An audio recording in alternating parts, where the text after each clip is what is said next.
Okay.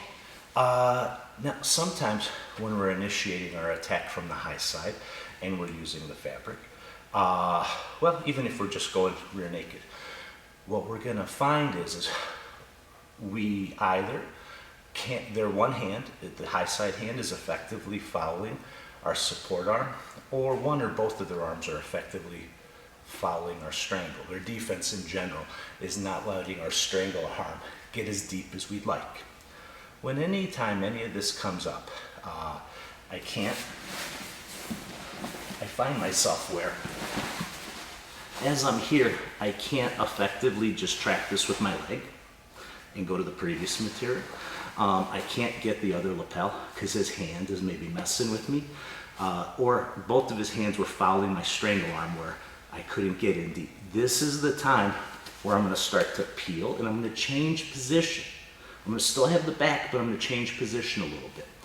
My top hook, it's going to come out either behind his glutes or his hamstring, as feels best based on our builds. I'm going to drop my bottom hook and I'm going to kick him off as I pull my bottom leg out.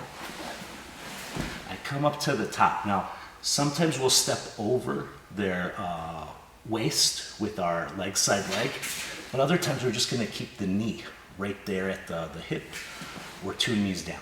You're going to see there's a strangle right here. My shoulder pushes into the choking hand's wrist as I activate that strangle. If it's not there, I may start to come into my half Nelson or open wing choke. And as well, if I step over, I could start to threaten to kick out into a bow and arrow. On my bow and arrow, I'm not going to open my elbow. Picture framing his head. I'm going to keep my elbow tight to my ribs so that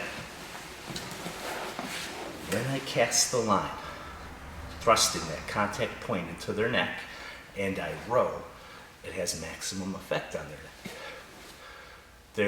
There's a pro and a con here, and that is that there's a variation. You have ability to ad-lib. In the beginning, that could just mean confusion. Down the road, that means options. It's good. So understand, you could have 2 knees down. You can have a shin. Just jump ahead. Over here. I have his wrist. 2 knees can be down. My leg side knee can be up at his hip where the shin is along the waistline. And I can lean to my right today and throw that leg over. And all of these strangles can be applied from any of these 3 positions, except the bow and arrow needs me to step over today.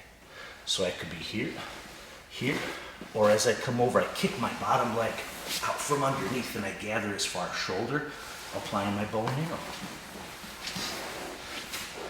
In any instance, whenever we can't trap the high side arm and effectively finish a strangle with one of their arms taken away, or both of their arms are effectively following the depth of our strangle arm, here are a few options for us.